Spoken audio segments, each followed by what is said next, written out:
Bismillahirrahmanirrahim. Assalamualaikum warahmatullahi wabarakatuh. Nama saya Baiknarti Widyasuti dengan NIM A1C022008. Jadi materi pertama yang akan saya jelaskan adalah pertama, perbedaan dari teori manajemen klasik atau universal dengan teori manajemen kontingensi dan pengaruh dari kedua teori ini terhadap perkembangan tipologi sistem pengendalian manajemen. Teori manajemen klasik merupakan salah satu aliran pemikiran tertua dalam ilmu manajemen yang muncul pada awal abad ke-20. Aliran ini menekankan pada pendekatan yang universal untuk mengelola organisasi secara efektif dan efisien. Teori manajemen klasik ini menekankan pada pendekatan yang universal untuk mengelola organisasinya secara efektif dan efisien. Sedangkan untuk teori manajemen kontingensi, teori ini adalah teori manajemen yang muncul pada abad ke-20 sebagai hasil dari kritik terhadap teori-teori manajemen sebelumnya yang dianggap terlalu universal dan perspektif. Teori pada pendekatan situasional dalam memahami dan mengelola organisasi sebagai suatu entitas yang unik dan berbeda-beda. Itulah perbedaan dari kedua definisi dari kedua teori tersebut.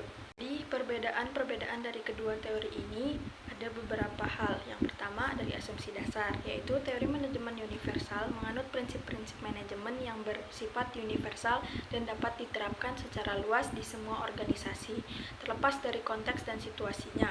Sedangkan teori kontingensi, yaitu menyatakan bahwa tidak ada satupun pendekatan manajemen yang terbaik untuk semua situasi. Efektivitas suatu pendekatan manajemen bergantung pada faktor-faktor kontekstual seperti ukuran dari organisasinya, kompleksitas organisasinya, teknologi yang digunakan, lingkungan eksternal, dan budaya organisasi ataupun karakteristik karyawan yang ada di organisasinya. Yang kedua, fokusan dari kedua teori tersebut. Teori manajemen universal berfokus pada peningkatan efisiensi dan produktivitas melalui penerapan prinsip-prinsip ilmiah dan rasional dalam manajemen organisasi. Yang kedua, sedangkan teori kontingensi menekankan pentingnya fleksibilitas dan adaptabilitas dalam manajemen.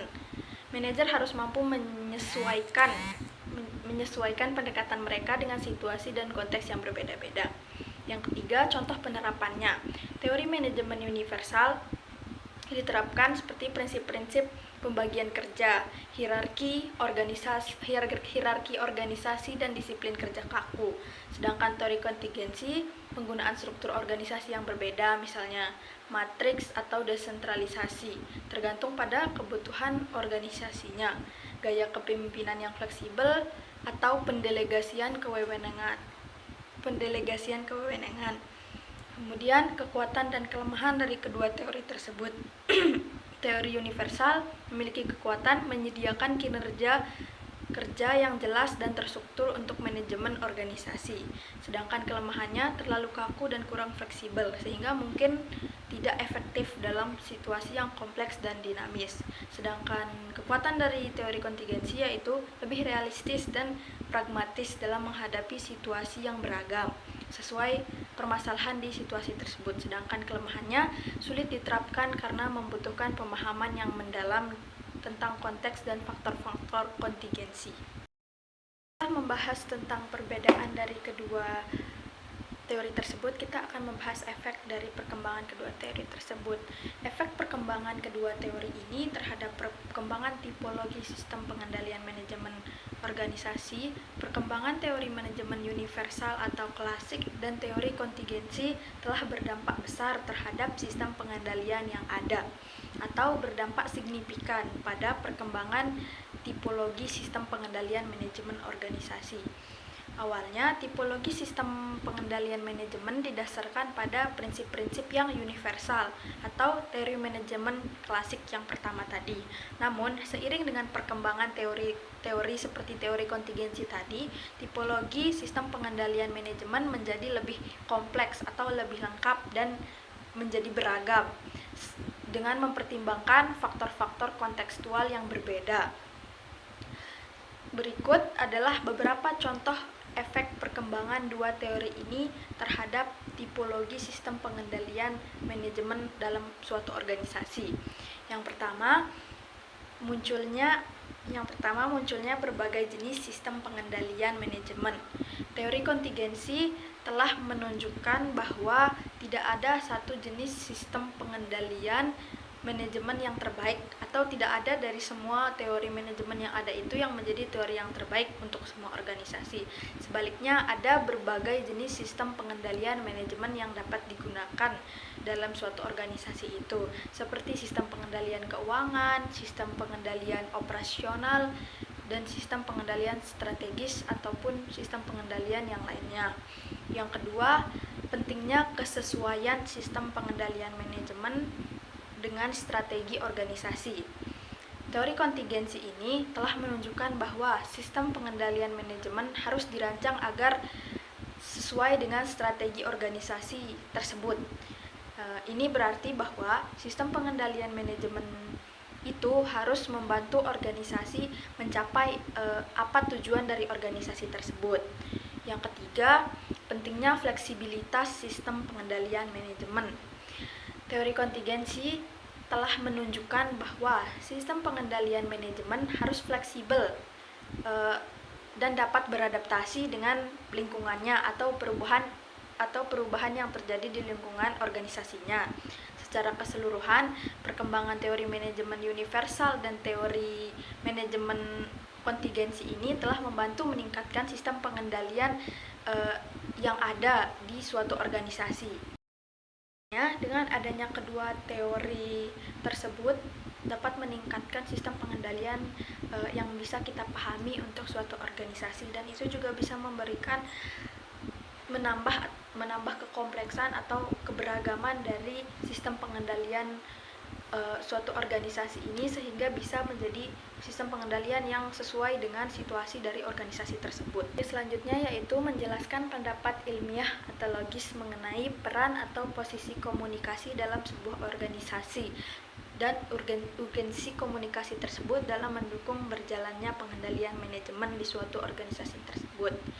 Komunikasi ini sangat penting dalam suatu organisasi. Tanpa adanya komunikasi ini, organisasi akan tersesat dalam mencapai tujuannya atau sangat sulit dalam mencapai apa yang ditujukan itu. Berikut akan saya jelaskan mengenai peran atau posisi komunikasi dalam sebuah organisasi. Baik, yang pertama, peran komunikasi dalam organisasi. Itu dulu. Yang pertama, penghubung dan pemersatu.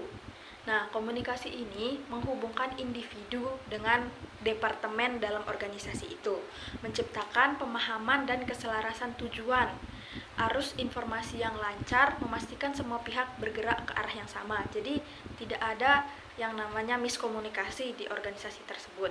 Yang kedua, informasi dan edukasi. Komunikasi menjadi sarana penyampaian informasi penting, kebijakan, dan instruksi kepada seluruh anggota organisasi.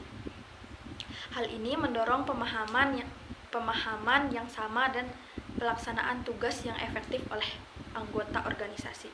Yang ketiga, motivasi dan inspirasi. Komunikasi yang inspiratif dan memotivasi dapat membangkitkan semangat kerja, meningkatkan produktivitas, dan mendorong pencapaian tujuan suatu organisasi itu. Yang keempat, sebagai pemecah masalah dan pengambilan keputusan. Komunikasi yang terbuka dan kolaboratif memungkinkan berbagai sudut pandang untuk dipertimbangkan dalam proses pengambilan keputusan dan pemecahan masalah. Yang kelima, membangun kepercayaan dan hubungan. Komunikasi yang baik membangun kepercayaan dan hubungan yang kuat antar individu, tim, ataupun departemen, serta menciptakan lingkungan kerja yang kondusif. Masuk ke yang kedua. Ini urgensi komunikasi dalam pengendalian manajemen. Yang pertama, penyusunan atau perencanaan. Komunikasi yang efektif diperlukan untuk mengumpulkan informasi, mengidentifikasi tujuan, dan menyusun rencana yang matang dan terarah. Yang kedua, pengorganisasian dan pendelegasian. Komunikasi yang jelas, memastikan pendelegasian tugas tepat kepada orang yang tepat sesuai dengan kemampuan dan tanggung jawab mereka. Yang ketiga, pengarahan dan koordinasi.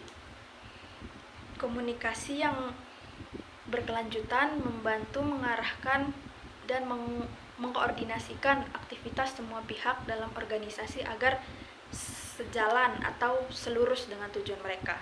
Yang keempat, monitoring dan evaluasi. Komunikasi memungkinkan pemantauan kemajuan dari setiap departemen ataupun anggotanya masing-masing dalam pelaksanaan programnya. Yang kelima, pengambilan tindakan korektif. Komunikasi yang terbuka dan transparan memungkinkan identifikasi masalah dan pengambilan tindakan korektif yang tepat dan cepat untuk kembali ke jalurnya atau menuju tujuan yang ingin dicapai. Kemudian sekarang masuk ke pembahasan ketiga, yaitu menjelaskan secara rinci model sistem pengendalian manajemen yang dipelajari di kelas. Jadi sebelum itu saya akan menjelaskan tentang kerangka kerja dasar dari manajemen itu, yaitu POAC atau POAC. POAC itu memiliki kepanjangan. Yang pertama, P itu planning atau perencanaan, yaitu tahap awal penetapan tujuan organisasi dan cara untuk mencapai tujuan yang sudah ditetapkan itu. Ini termasuk membuat visi, misi, strategi, dan rencana aksi. Kemudian organizing. O-nya organizing. Organizing itu pengorganisasian atau proses pembagian tugas dan tanggung jawab antar anggota organisasi. Ini juga mencakup alokasi sumber daya yang diperlukan untuk mencapai tujuan tersebut gitu. Kemudian yang ketiga yaitu actuating atau pengimplementasian atau langkah untuk menjalankan rencana yang sudah disusun tadi. Ini melibatkan memotivasi dan mengarahkan anggota tim untuk melaksanakan tugas mereka secara efektif. Dan yang C-nya adalah controlling atau pengawasan. Proses pemantauan setiap kemajuan menuju pencapaian tujuan yang sudah dibuat dengan rencana tadi. Ini termasuk evaluasi hasil kerja, identifikasi kesalahan, atau pembuatan penyesuaian. Kemudian contoh dari masing-masing poin itu mungkin bisa saya contohkan dalam organisasi yang saya ikuti, yaitu English Club yang ada di FEB. Yang pertama, menurut saya dari organisasi yang sudah saya jalani ini sudah menerapkan keempat poin itu, yaitu planning, organizing, actuating, dan controlling. Jadi English Club sudah membuat planning atau tahap awal penetapan tujuannya itu. Dia sudah memiliki visi misi, strategi, dan rencana aksinya, atau rencana menuju visi misi yang sudah dia buat tersebut. Kemudian pengorganisasian, proses pembagian tugas dan tujuan antar anggota organisasi. Ini sudah dilakukan di organisasi tersebut dengan membedakan anggota-anggotanya berdasarkan kemampuan gitu. Ada yang masuk ke departemen A, departemen B, departemen C, dan departemen D, dan seterusnya, dengan memiliki CO dan vice CO yang menjadi pemimpin atau menjadi wakil yang memantau kemajuan dari setiap departemen tersebut. Kemudian sudah menerapkan controlling juga. Ya, seperti tadi controlling yang yaitu pengawasan. Ini juga masuk ke tadi, diawasi oleh setiap CO dan VCO yang ada di setiap divisi tersebut. Misalnya ada divisi education class, ada CO atau koordinator dari education class tersebut dan wakilnya gitu. Kemudian yang terakhir yang actuating atau pengimplementasian. Nah, pengimplementasian ini terlihat dari banyaknya program kerja yang sudah dilaksanakan oleh English Club dari setiap departemen tersebut dengan menyusun sebuah kepanitiaan gitu. Sedangkan untuk yang controlling, menurut saya juga sudah masuk controlling karena dari semua pemimpin-pemimpin yang pemegang departemen-departemen tersebut akan melakukan sebuah evaluasi triwulan. Jadi setiap 3 bulan dari mulainya pelaksanaan dari program kerja yang sudah dibuat itu akan diadakannya evaluasi dengan pengurus inti, dan CEO yang menjadi pemimpin itu. Selain itu, dari setiap kepanitiaan juga, ketika sudah selesai kepanitiaan akan ada sesi evaluasi atau koreksi dari setiap kegiatan yang sudah dilakukan tersebut gitu. Kemudian ada kerangka konseptual pendesaan sistem pengendalian manajemen. Yang pertama ada analisis global bisnis, yang kedua tujuan dan strategi organisasi, yang ketiga penilaian kinerja karyawan, yang keempat teknologi dan infrastruktur, yang keempat keterbukaan dan komunikasi, yang kelima pemantauan dan evaluasi berkelanjutan. Saya akan menunjukkan PPT-nya di sini. Kemudian ada elemen sistem pengendalian manajemen.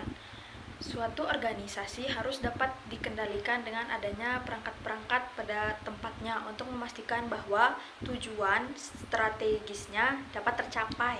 Dalam suatu sistem pengendalian terdapat 4 elemen pengendalian yang terdiri dari pertama, detektor atau sensor, yakni upaya pencarian informasi untuk mengidentifikasi aktivitas yang terjadi dalam proses yang sedang dikendalikan. Yang kedua, ada asesor atau selektor, yakni yang bertugas untuk membandingkan antara peristiwa yang aktual dengan beberapa standar atau ekspektasi dari apa yang terjadi atau yang diharapkan atau yang ingin dicapai. Yang tiga, efektor, yakni pengubahan perilaku. Jika pihak asesor mengindikasikan kebutuhan untuk melakukan tindakan perubahan tersebut, yang ternyata perubahannya ke arah perbaikan gitu. Yang terakhir, jaringan komunikasi atau komunikator, yakni sosialisasi atas kebijakan dalam suatu pengendalian, seperti meneruskan informasi dari detektor ke asesor dan dari asesor ke efektor.